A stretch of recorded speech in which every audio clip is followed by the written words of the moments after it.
shaking that ass. Oh, na, na, na. Put your hands in the air if you're loving tonight. Oh, na, na, na. Keep your hands in the air if you're spending the night. Oh, na, na, na. Oh, na, na, na, na, na, na. Hello and welcome back to my channel. As you can see, I'm doing a little prep in my dorm room because the kitchen was closed. Why? I don't know. But yeah, today I'll be making some curried lamb, curry goat, curry mutton, whatever you want to call it. Because I've been having like a really rough week. I have finals and I decided to make myself a treat. So here you can see I'm making a marinade. First, I started with a little ginger. I added turmeric. Turmeric adds a really good flavor. Now you're gonna see I'm gonna add my curry seasoning that I got from this Jamaican market, which is close by. They have like the best stuff. Usually I use Beta Pack curry, but they didn't have that, so I went with the next best thing, which is this. And you can see that it has a really good color, so I was super confident. And if you could actually, if this was like smell-o-vision, you could smell the flavor of the curry. You know that you're gonna have some good curry when it smells really good. And I added this jerk mix that I also found in the same store because I didn't want to use too much seasoning because sometimes it's overwhelming, and some of these seasoning mixes have a lot of salt, and I did not want to have that. I left that in my refrigerator overnight. I chopped up some garlic and onions, and I put the lamb in there, and I left that overnight, and that's the finished product that you see there.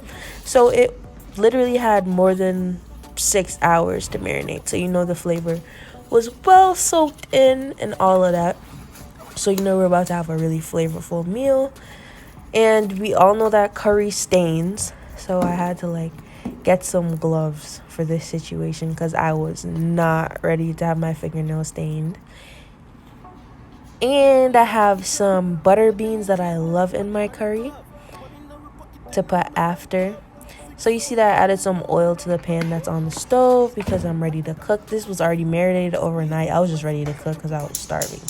And as you can see, if you look where the stove is, my nails are white. I had just gotten a fresh set, and by the end of this video, you'll realize that got ruined. But that's not a big deal because, you know, curry is always worth it. I am a big fan of curry, but I don't like potatoes and carrots in my curry goat. Just because, I don't know why, I just love butter beans instead. But yeah, you can see that I'm checking if the oil is hot enough for me to add the meat into the pot. If you notice, these are really big cuts of meat. Honestly, I was way too lazy to cut these down, so I just put them in at this, like the same size that I got them in the pack. And honestly, it's like, it doesn't have a lot of bone. So it's just pure meat, so I wasn't really concerned about chopping it up. So yeah, I just put it on in there and it worked out fine in the end. So as you can see, I'm putting each piece of meat in their own spot in the pan so it's evenly distributed, so I can get a little browning action going on. I do like to I want to say sear my meat on both sides when I'm making curry goat because I feel like it adds a different level of flavor and the texture is way better. That's my personal preference. You don't have to. You can just have it in the oil and continue turning it, but I like to get each side of the meat to get a little color just for flavor. And if you're planning to do this meal, here's a really big disclaimer. This is not a 30-minute thing or like an hour. Honestly, cooking this takes time, patience, and effort, to be quite honest. First of all, curry stains, and this takes forever. It took me at least 4 hours to cook this, like literally. So yeah, I'm showing you guys my nails because like they're literally getting stained, even though I tried to wear gloves, but it's not very practical, to be quite honest. I didn't grow up learning how to cook curry with gloves. You just get stained or you don't. And if your curry is really good, it's going to stain, literally. If you have some weak curry, you don't need that. If your curry doesn't stain, I promise you need to throw it out because it's not good curry. Anyways, moving on, you can see I'm using a spoon to flip it over because they started to get the color that I was speaking about earlier. Yeah, oh, there you go. Now you can see it. And that's literally what I'm looking for. Get it a little color, flip it on the other side, leave it for like another like 5 to 10 minutes on the other side, and then I would add like my seasonings and my butter beans to like finish it off. The last step in this process is the hardest. There you can see. Oh, I got a better angle. Yeah, there you can see where it started to get the color and it like got a little brown on each side. You want to be careful not to burn it at this point. You just want it to get a little color.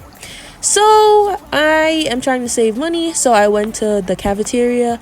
They had some rice. It was like brown rice, some bread, and some salad because I like a balanced meal. Just for sides, because I knew the curry would take long and a lot of effort, so I didn't want to like spend other time doing other things too. So as you can see, I opened my butter beans, drained the liquid off because I'm not used. You don't use that. You don't need the liquid. I just drained the liquid off, and then I'm gonna add it to the seasoning that you saw that was left back from the seasoning that I had put in the marinade for the lamb itself. Now you can see that I'm checking on the lamb to see if it's brown. Right now it's at a great color, so now I'm just spinning it in the pot to make sure it doesn't stick, lifting it a little, just make sure the edges don't stick to the corner of the pot or anything like that. So yeah, I added my butter beans to the seasoning that I had previously, and then I added it to the pot with some water. I added some additional water to the container that I poured the butter beans and the seasonings out of, just to make sure all the extra seasoning was taken out of it, and that I would have enough water to make sure that my goat would be cooked thoroughly, and then it would get super tender and soft. I put this on a low to medium heat just to make sure it got really super soft, so when I was like put my fork into it, it would be so tender. And I covered it up and let that cook for like a good 3.5 hours because I didn't want to force it. And here we are. I added it to my sides. I added a few like shredded carrots and whatever. I told you guys previously that I got it from the cafeteria because I was not doing all that extra work. And it was super simple, super cheap.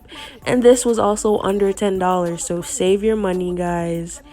And yeah, eat good because I know I am. I have finals in a week, so I can't afford to be undernourished and overwhelmed at the same time. So yeah, if you haven't liked and subscribed before, like this video, subscribe, leave your comments below, and I'll see you next time. Enough love. Bye, guys. Me and my ex them good, whenever malice. Up girl every state, every parish. I've couple bitches up waiting on my palace. Fucking on my robe, me living lavish. Touch everything today, tomorrow I'm vanish. Girl from Suriname and Paris. You know so we trending youth. Gucci Prada when we Fenix suit. Every girl, I say you're the six them cute. Well reach out here when we nasty. Me out.